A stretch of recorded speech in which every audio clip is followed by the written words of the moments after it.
اللہ کے بہت زیادہ شکر گزار ہیں کہ جس رب نے ہمیں ایمان کی اسلام کی دولت سے نوازا کہ اس ایمان اور اسلام کے لیے ہمیں کوئی قربانی نہیں دینا پڑی، ہمارا کچھ لگا نہیں، ہمیں کوئی تکلیف اور مصیبت نہیں جھیلنی پڑی، جبکہ اس کے مخالف حضرات اصحاب رسول صلی اللہ علیہ وسلم کو بے شمار تکلیفیں آزمائشیں جھیلنا پڑی اس ایمان کی وجہ سے، اس اسلام اور کلمے کی وجہ سے اصحاب رسول کو جلتے ہوئے کوئلوں کے اوپر لٹایا گیا، اصحاب رسول کو تپتی ہوئی ریت کے اوپر لٹایا گیا، اس ایمان کی وجہ سے اصحاب رسول کو سولیوں کے اوپر لٹکایا گیا، اور اسی ایمان کی وجہ سے کلمے کی وجہ سے اصحاب رسول کو اپنا گھر بار اپنے بیوی بچے وہ چھوڑنے کے اوپر مجبور کر دیا گیا، حتیٰ کہ ہمارے محبوب صلی اللہ علیہ وسلم نے بھی مکہ سے مدینہ ہجرت کی ہے، آپ نے مکے سے اپنے گھر بار کو چھوڑا ہے۔ اس ایمان کی قیمت، اسلام کی جو قیمت ہے، وہ اس ایمان اور اسلام کی قیمت کیا ہے؟ اللہ رب العالمین نے قرآن کریم میں اس کی قیمت بیان کی ہے۔ تیسرے پارے کی آخری آیت ہے، جہاں پر تیسرا پارہ اینڈ ہوتا ہے، ختم ہوتا ہے، اس کی آخری آیت ہے۔ اس آیت میں اللہ رب العالمین نے اس ایمان کی، اسلام کی، دین اسلام کے کلمے کی اللہ تعالیٰ نے قیمت بیان کی ہے۔ اللہ فرماتے ہیں کہ ان الذین کفروا وماتوا وهم کفار، کہ بے شک وہ لوگ جو کہ حالت کفر میں ایمان قبول کیے بغیر، اسلام قبول کیے بغیر، کلمے کے بغیر مر گئے، وہم کفار، کفر کی حالت میں، کلمہ نہیں تھا، اسلام نہیں ان کے پاس، تو اللہ فرماتے ہیں فلن یقبل من احدہم ملء الارض ذہبا، اب وہ قیامت کے دن اس عذاب سے اور جہنم سے بچنے کے لیے اس زمین کے بقدر، جتنی بڑی یہ زمین ہے، اتنا زمین کے برابر سونا دینے کے لیے تیار ہو جائیں، حالانکہ کسی کے پاس اتنا سونا، اتنی مال، اتنا دولت نہیں ہے، لیکن اللہ رب العالمین نے یہ ایمان کی قیمت بیان کی کہ اگر کسی کے پاس اتنا سونا، اتنا مال و دولت ہو اور قیامت کے دن اس کو یہ آفر کی جائے کہ اس عذاب سے بچنا ہے تو یہ سونا دے دو، اتنا مال اور دولت دے دو، اللہ فرماتے ہیں وہ سارا کا سارا اٹھا کے دینے کے لیے تیار ہو جائے گا، لیکن فلن یقبل من احدہم، اس ایمان کی وجہ سے کسی بھی کافر سے، کسی بھی بے ایمان سے، کلمے کا انکار کرنے والے سے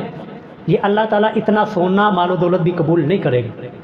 اسی طرح 14ویں پارے کی پہلی آیت ہے، جہاں سے 14واں پارہ سٹارٹ ہوتا ہے، ربما یود الذین کفروا لو کانوا مسلمین، کہ ایک وقت آئے گا کہ جب سارے کے سارے کافر بے ایمان، کلمے کے باغی اور کلمے کے منکر، وہ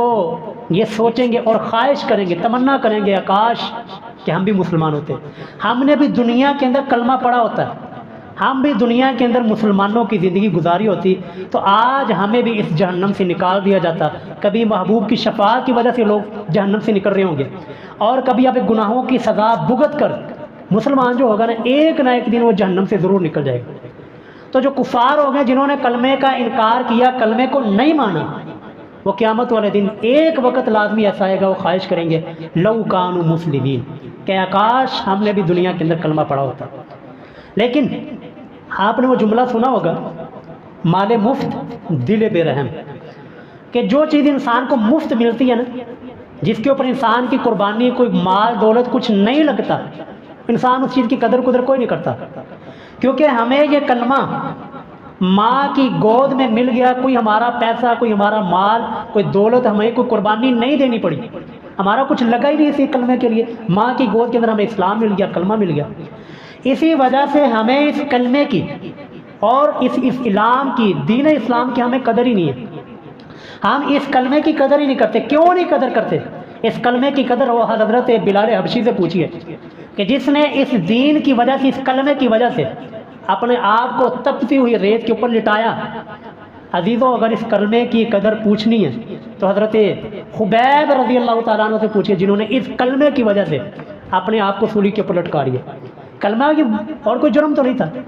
کوئی اور تو کوئی ان کا قصور نہیں تھا، صرف یہی قصور تھا کہ وہ اپنی زبان سے کہتے تھے لا الہ الا اللہ محمد الرسول اللہ صلی اللہ علیہ وسلم۔ ارے اس کلمے کی عزیز و قدر ہمارے محبوب صلی اللہ علیہ وسلم کو، کہ جن کی 40 سال کی زندگی کہ 40 سال ایک قوم نے ایک شخص کو اپنی آنکھوں کا تارا بنا کے رکھا، اس کے فیصلوں کو حرف آخر سمجھا جاتا ہو، اس ہستی کو صادق اور امین کہا جاتا ہو، لیکن جو ہی یہ کلمہ پیش کرتی ہے وہ ہستی کہتی ہے کہ اللہ کے علاوہ کوئی معبود نہیں اور میں اللہ کا رسول ہوں۔ جب وہ محمد الرسول اللہ یہ کلمہ لوگوں کے سامنے پیش کرتے ہیں کہ لوگوں لا الہ الا اللہ محمد الرسول اللہ کہہ دو، تو پھر وہی قوم ہے، وہی قوم، وہی چچا ہے آپ کا، وہی سب سے پہلا پتھر اٹھا کر محبوب کی طرف پھینکتا ہے۔ تو اسی وجہ سے پھر آیتیں نازل ہوتی ہیں تبت یدا ابی لہب وتب، ان کا کلمے کی وجہ سے اسلام کے اوپر ان کا کچھ لگا تھا، قربانیاں تھی، تو کلمے کی قدر بھی ان کو ہی تھی۔ ہمیں کلمے کی، دین اسلام کی ہمیں کیا قدر؟ لیکن عزیزو، ہماری ایک غلط فہمی ہے، ہماری غلط فہمی یہ ہے کہ چونکہ ہمیں کلمہ بغیر کسی قربانی کے ملا، ہمیں مفت کے اندر کلمہ مل گیا، ہم نے یہ سوچا ہم مسلمان تو ہو گئے، مسلمانوں کے گھروں میں پیدا ہو گئے، اب زندگی کے اندر کبھی دل چاہا تو جمعہ پڑھ لیں گے، کبھی دل چاہا تو کبھی آ کر عید کی نماز پڑھ لیں گے، کبھی دل چاہا تو کسی جنازے کے اندر شریک ہو جائیں گے، کوئی نہیں اللہ معاف کرنے والا، اللہ بڑا غفور رحیم۔ یہ غلط فہمی آج کے اس خطبے میں ہم نے دور کرنی ہے کہ ایسی بات نہیں ہے کہ جو چیز ہمیں مفت میں مل گئی ہم اس کی دجیاں بکھیریں اور ہم اس کلمے کے علاوہ اپنی ساری زندگی اپنی مرضی سے گزاریں اور قیامت والے دن اللہ ہمیں چھوڑ دے گا۔ یہ غلط فہمی آج کے خطبے میں ہم نے دور کرنی ہے۔ اللہ رب العالمین 5واں پارہ سورہ النساء میں فرماتے ہیں یومئذ یود الذین کفروا وعصوا الرسول، کہ قیامت کا دن ایسا ہوگا کہ جس دن کافر بھی، جنہوں نے تو کلمہ قبول ہی نہیں کیا، مسلمان بنے ہی نہیں، اور دوسرے نمبر پر وعصوا الرسول، جنہوں نے کلمہ تو قبول کیا، مسلمان تو بنے، اسلام کو تو قبول کیا، مسلمانوں کے گھروں میں تو پیدا ہوئے، نام ان کا مسلمانوں والا تھا، لیکن نبی کے نافرمان تھے اور زندگی انہوں نے اپنی مرضی سے گزاری ہوگی۔ وعصوا الرسول، وہ قیامت والے دن تمنا کریں گے لو تسوا بہم الارض، کہ کاش ہم بھی مٹی ہو جاتے اور زمین یہ ہمارے اوپر برابر کر دی جاتی، آج ہمیں دنیا کے اس قیامت والے دن میں ہمیں زندہ نہ کیا جاتا۔ اسی طرح 19ویں پارے پہلا صفحہ اللہ تعالیٰ فرماتے ہیں وَيَوْمَ يَعُضُّ الظَّالِمُ عَلَى يَدَيْهِ، اس طرح کا حسرت والا دن کہ انسان اپنے ہاتھ کو منہ میں ڈالے گا، اتنی حسرت ہوگی اور اس کو اتنی شرمندگی ہوگی کہ یار میں نے ساری زندگی کلمہ پڑھ کے پھر اسی رسول کی نافرمانی میں گزار دی۔ آج ان لوگوں کو جنہوں نے نیک عمل کیا جنتیں مل رہی ہیں، جنہوں نے نافرمانیاں کی ان کو جہنم میں ڈالا جا رہا ہے۔ انسان اپنے ایک ہاتھ کو منہ میں ڈالے گا، اتنی حسرت، منہ میں ڈال کر اس ہاتھ کو چبائے گا، اور روایات میں آتا ہے چبا ڈالے گا، اس کو پورا ہاتھ وہ چبا دے گا، اس کو پتہ ہی نہیں چلے گا، اتنی حسرت ہوگی قیامت کے دن۔ یوم یعض الظالم علی یدیہ، اپنے ہاتھ کو چبائے گا اور اپنی زبان سے کہے گا یقول یا لیتنی اتخذت مع الرسول سبیلا، کہ کاش میں نے دنیا کے اندر رسول کے رستے کی پیروی کی ہوتی، کاش کہ میں نے نبی کا کلمہ تو پڑھا، پھر اس نبی کی زندگی کو بھی مانا ہوتا، اس نبی کو تو مانا، کاش کہ میں نے اس نبی کی بھی مانی ہوتی۔ تو عزیزو، اس طرح کا دن آنے والا ہے۔ آج ہم سب مسلمان ہیں، کلمہ ہمیں ماں کی گود میں مل گیا، بغیر کسی محنت کے، بغیر کسی قربانی کے، کوئی ہم نے قربانی نہیں دی، کچھ نہیں ہمارا لگا، اس اسلام کے لیے ہمارا لہو نہیں بہایا گیا، ہمیں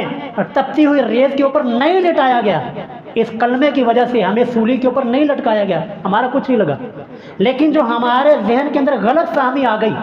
کہ بس جی کلمہ پڑھ لیا کوئی نہیں، اللہ بشکے سی، اللہ بڑا معاف کرنے والا، اللہ بڑا غفور رحیم ہے، کوئی نہیں، بس کلمہ پڑھ لیا اب ساری زندگی اپنی مرضی کی۔ عزیزو،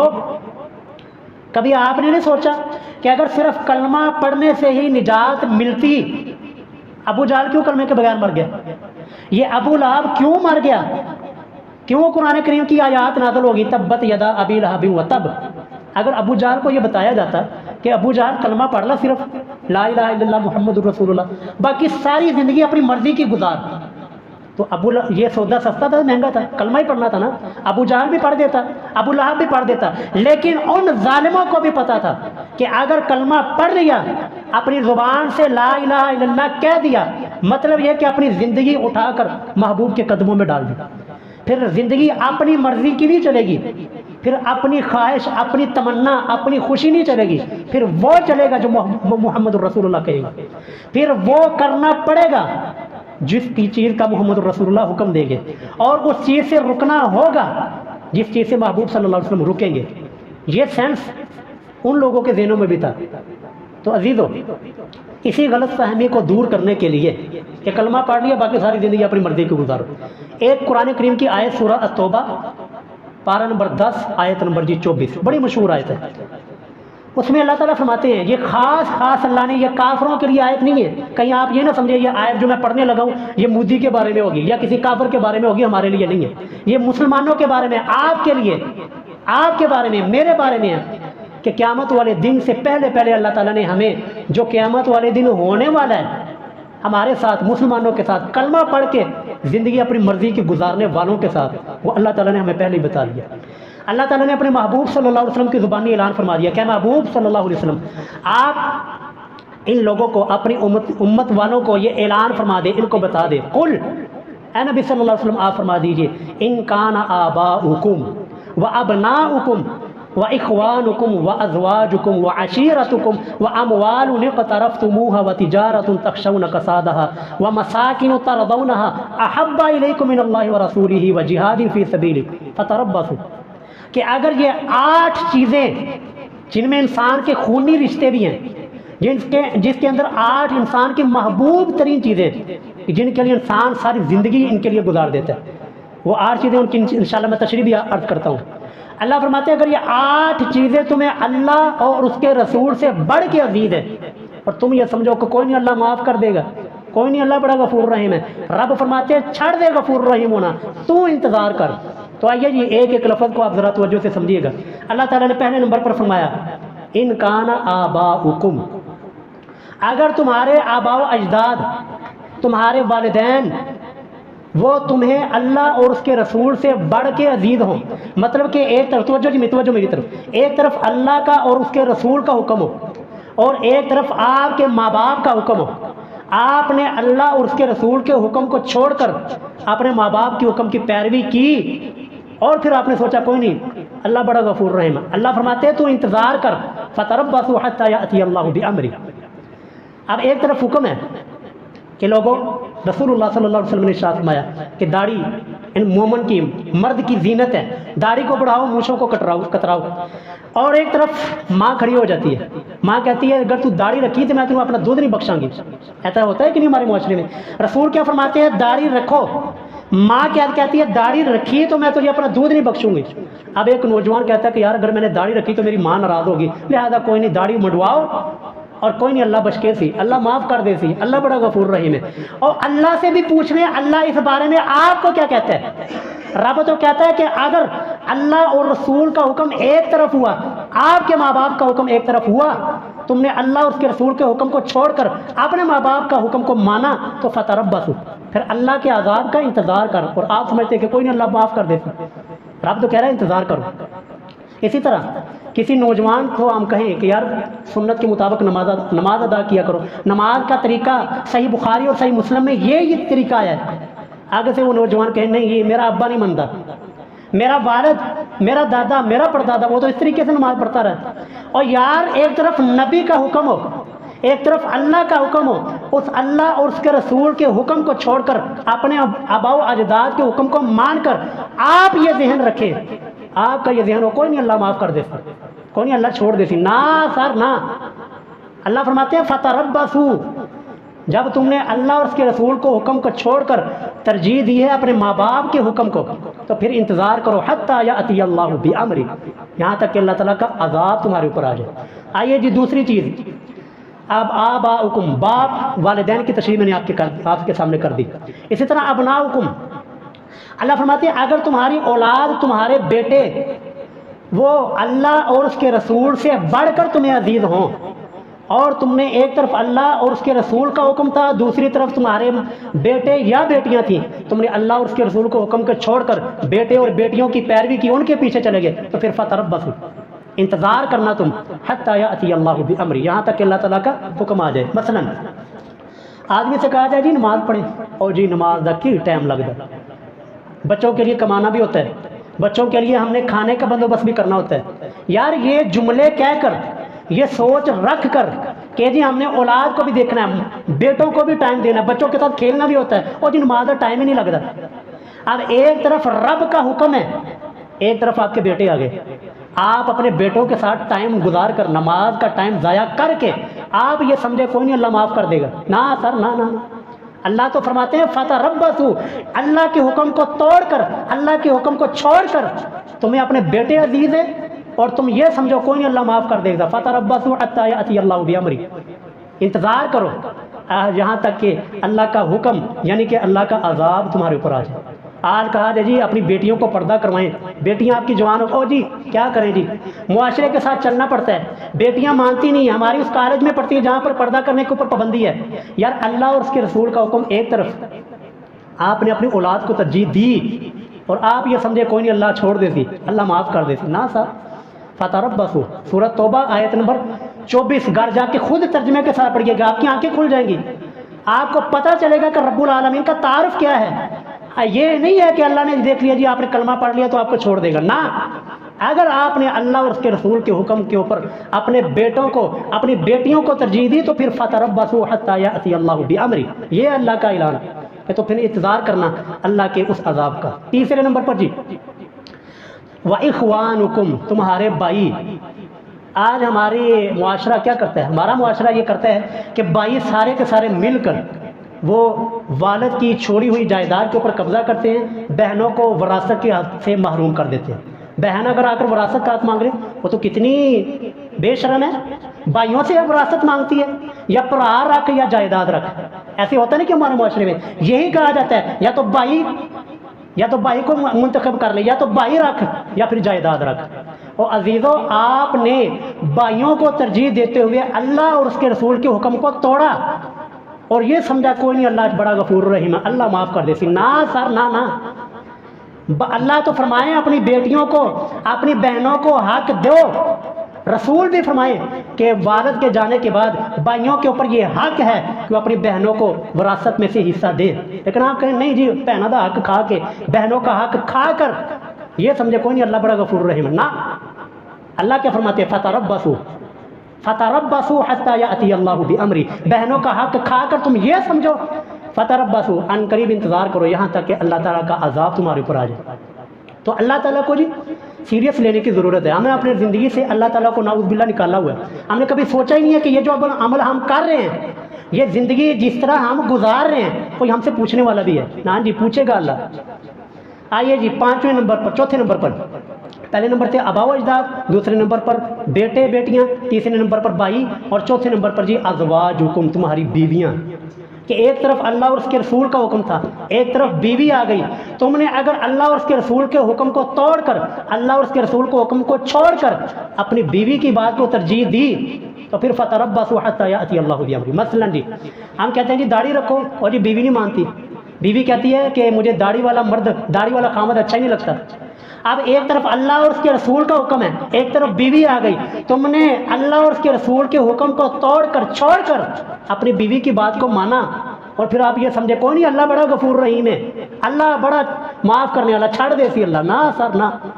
اللہ کیا فرماتے ہیں فتربصوا حتی یأتی اللہ بامرہ، کہ تم نے چونکہ اللہ اور اس کے رسول کو حکم کو چھوڑ کر اپنی بیوی کی بات کو ترجیح دی ہے، لے پھر انتظار کر حتی یأتی اللہ بامرہ، یہاں تک کہ اللہ کا حکم، اب اللہ کا عذاب تمہارے اوپر آ جائے. آئے جی بات کو مختصر کرتے ہیں جی پانچویں نمبر پر وعشیرتکم، تمہارا قبیلہ، تمہاری برادری اور تمہاری ذات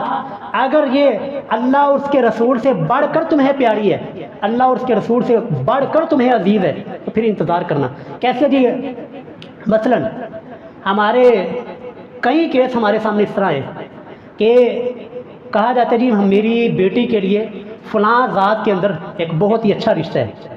لیکن یہ کہ ہمارے خاندانوں میں پابندی ہے کہ اپنے خاندان سے باہر، اپنی برادری سے باہر رشتہ نہیں کرنا، یہ اس کو حرام سمجھتے ہیں. اور یار اللہ اور اس کے رسول نے تو فرمایا ہے کہ دین کو ترجیح دینی ہے، ذات پات کنبہ قبیلہ یہ سارا کچھ بعد میں ہے. ذات، قبیلہ، برادریاں یہ تو اللہ تعالیٰ نے اس لیے بنائی تھی، یا ایھا الناس انا خلقناکم من ذکر و انثی وجعلناکم شعوبا، اللہ فرماتے ہیں ہم نے تمہارے قبیلے، تمہاری برادریاں اس لیے بنائی تھی لتعارفوا، تاکہ تمہاری پہچان ہو سکے، بس پہچان سے آگے کچھ نہیں ہے جی۔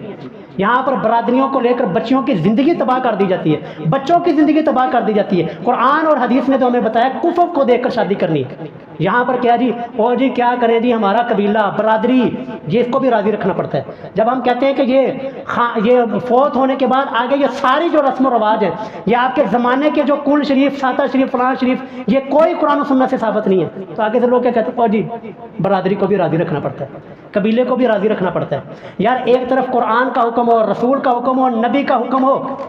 اس نبی کے رسول کے مقابلے میں آپ قبیلے کو، برادری کو، اپنے کنبے کو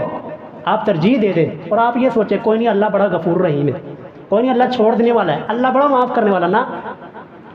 رب سے بھی پوچھیے، اللہ سے بھی کبھی قرآن کھول کر پوچھیں کہ اللہ کیا حکم اس بارے میں کیا ہے جو آپ نے سوچ رکھی ہے۔ اللہ فرماتے ہیں فتربصوا، ایک طرف میرا اور میرے رسول کا حکم تھا، تو نے اس کی خلاف ورزی کر کے اپنے کنبے اور قبیلے اور برادری کو خوش کیا، تو انتظار کر حتی یاتی اللہ بامری، یہاں تک کہ اللہ تعالیٰ کا حکم یعنی کہ عذاب ہی تیرے اوپر آئے۔ آئیے جی چھٹی چیز، واموال اقترفتموها، وہ مال جو تم نے بڑی محنت سے کمایا، اگر وہ مال تمہیں اللہ اور اس کے رسول سے بڑھ کر عزیز ہو، مثلا انسان کو کہا جائے جی زکوٰۃ ادا کرو، یہ جو مال آپ نے کمایا، آپ کو پتہ ہے اس مال کے اوپر زکوٰۃ بھی ادا کی جاتی ہے، اور ایک سروے کے مطابق جی، ایک تحقیق کے مطابق اگر ہمارے پاکستانی تاجر، ہمارے پاکستانی مالدار وہ صرف زکوٰۃ اپنی نکالنا شروع کر دیں، زکوٰۃ دینی شروع کر دیں، تو پاکستان سے غربت کا ہی خاتمہ ہو جائے۔ ان لوگوں کو پتہ ہی نہیں کہ زکوٰۃ نام کی بھی کوئی چیز ہوتی ہے، دینا وہ تو بہت دور کی بات ہے، پتہ ہی نہیں ہے کہ زکوٰۃ بھی ہوتی ہے۔ تو وہ مال کہ جس مال میں اللہ اور اس کا رسول حکم دے کہ اس مال میں زکوٰۃ ادا کرنی ہے، اور آپ زکوٰۃ سے بھاگے اور یہ سمجھے کوئی نہیں اللہ بڑا غفور رحیم ہے، کوئی نہیں اللہ بڑا بخشنے والا، اللہ بڑا معاف کرنے والا، نا رب سے بھی پوچھو یار رب اس بارے میں کیا فرماتے ہیں۔ اللہ فرماتے ہیں فتربصوا حتی یاتی اللہ بامری، تم انتظار کرنا جہاں تک کہ تمہارے اوپر عذاب آ جائے گی۔ آ جائے گی ساتویں چیز جی، وتجارۃ تخشون کسادها، کہ وہ تجارت جس کے ماند پڑنے کا تمہیں بڑا ڈر لگا رہتا ہے۔ آج ہمارا تاجر، ہمارا ریڑھی لگانے والا، آپ نے بھی دیکھا ہوگا، تجربہ کیا ہوگا کہ وہ صبح اذان سے بھی پہلے اٹھ کر منڈی میں جاتا ہے، کس لیے؟ تاکہ منڈی میں جاؤں گا چیز سستی ملے گی، اگر میں لیٹ ہو گیا تو وہی چیز مہنگی ملے گی۔ اور یار تجارت کے لیے اور چیز سستی لینے کے لیے تو اس بندے کی آنکھ کھل جائے اور اذان سے بھی پہلے اٹھ کر یہ منڈی میں چلا جائے۔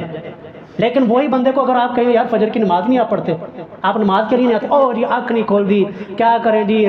اور بڑی تھکاوٹ ہوتی ہے، بڑی پریشانی ہوتی ہے، اٹھنے کی کوشش تو کرنی ہے لیکن جی تھکاوٹ بڑی ہونی ہے۔ یار تجارت کے لیے تو اس بندے کی آنکھ کھلے، منڈی میں سستی چیز لینے کے لیے تو اس کی آنکھ کھلے، لیکن رب کے گھر میں آنے کے لیے، نماز ادا کرنے کے لیے اس بندے کی آنکھ نہ کھلے، اور یہ سوچے کوئی نہیں اللہ بڑا غفور رحیم ہے، کوئی نہیں اللہ بڑا چھوڑنے والا، اللہ بڑا معاف کرنے والا۔ اور رب سے بھی پوچھو رب کیا کہتے ہیں کہ جب تمہاری آنکھ منڈی میں جانے کے لیے تو کھلے، رب کے گھر میں آنے کے لیے نہ کھلے، تو فتربصوا حتی یاتی اللہ بامری، پھر اللہ کا عذاب کا انتظار کرو۔ تم سمجھتے ہو اللہ بڑا چھوڑنے والا ہے، نہ،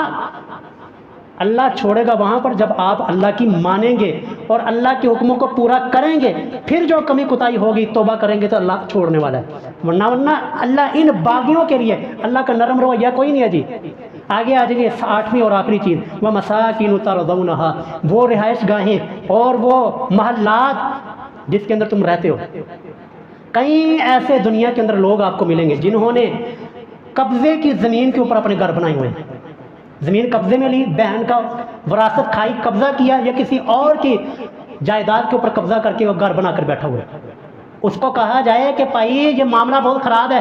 یہ جس کی ایک صحیح بخاری کے حدیث رسول اللہ نے فرمایا کہ اگر کسی نے ایک بالش زمین کے اوپر بھی کسی کا قبضہ کیا تو وہ زمین 7 زمینوں سے اٹھا کر اس کے سر پہ رکھی جائے گی۔ اور یار ان لوگوں کا کیا بنے گا جنہوں نے کئی کنال کی زمینوں کے اوپر، جائیدادوں کے اوپر قبضہ کیا ہوا ہے، جو وہ ساری زمین اٹھا کر اس کے سر پہ رکھی جائے گی، کیا اس کا بنے گا؟ تو آپ یہ سوچیں کسی کی زمین کے اوپر قبضہ کر کے، محلات بنا کر، گھر بنا کر، آپ یہ سمجھے کوئی نہیں یار اللہ بڑا چھوڑنے والا، اللہ بڑا غفور رحیم ہے، اللہ بڑا معاف کرنے والا ہے۔ رب سے بھی پوچھو اللہ کا قرآن بھی پڑھیے کہ اللہ اس بارے میں اللہ کے کیا کمنٹ ہے۔ اللہ تو فرماتے ہیں اگر وہ گھر جو کہ تم نے کسی کی جائیداد کے اوپر قبضہ کر کے بنایا، وہ گھر تمہیں اللہ اور اس کے رسول سے بڑھ کر عزیز ہے، اللہ اور اس کا رسول کہیں کسی کی جائیداد کے اوپر قبضہ نہیں کرنا، بہنوں کی وراثت وہ دینی ہے، کسی کی جائیداد کے اوپر زمین کے اوپر ناجائز قبضہ نہیں کرنا، آپ قبضہ کر کے وہاں پر مکان بنا کر سوچیں کوئی نہیں، اللہ بڑا غفور رحیم۔ رب تو کہتا ہے جی فتربصوا، تو نے قبضہ کیا، انتظار کر ہونا، حتیٰ یأتی اللہ بامری، یہاں تک کہ اللہ تعالیٰ کا حکم آ جائے۔ تو اللہ رب العالمین سے ہمیشہ جی ڈر ڈر کے زندگی گزارنی چاہیے۔ یہ نہیں ہے کہ آپ اپنی مرضی کی زندگی گزاریں تو رب چھوڑ دے گا۔ اللہ غفور رحیم، جہاں پر بھی قرآن کریم میں آتی ہے نا آیت اللہ بڑا معاف کرنے والا، اللہ غفور رحیم ہے، وہاں پر پیچھے سے آپ پڑھ کے دیکھیں، وہاں پر ہوگا جی جب لمن تابا، جو اللہ کے سامنے توبہ کرے، جو اللہ کے سامنے رو دے، جو اللہ کے سامنے اپنے گناہوں کی معافی مانگ لے، اس کے لیے اللہ بڑا معاف فرمانے والا ہے۔ وَمَن يَعْمَلْ، سورہ نساء 5واں پارہ، وَمَن يَعْمَلْ سُوءًا أَوْ يَظْلِمْ نَفْسَهُ، کہ جو کوئی برا کام کر لے یا اپنے نفس پر ظلم، پھر وہ توبہ کرے، اپنی اصلاح کرے، یہ نہیں ہے کہ مرضی اپنی زندگی کو گزارے اور ہم سمجھیں نہیں رب بڑا غفور رحیم ہے، نہ سر، توبہ کریں اور اپنی اصلاح کریں تو یجد اللہ غفور رحیم، تو پھر اللہ تعالیٰ کو بہت زیادہ بخشنے والا اور مہربان پائیں گے۔ اللہ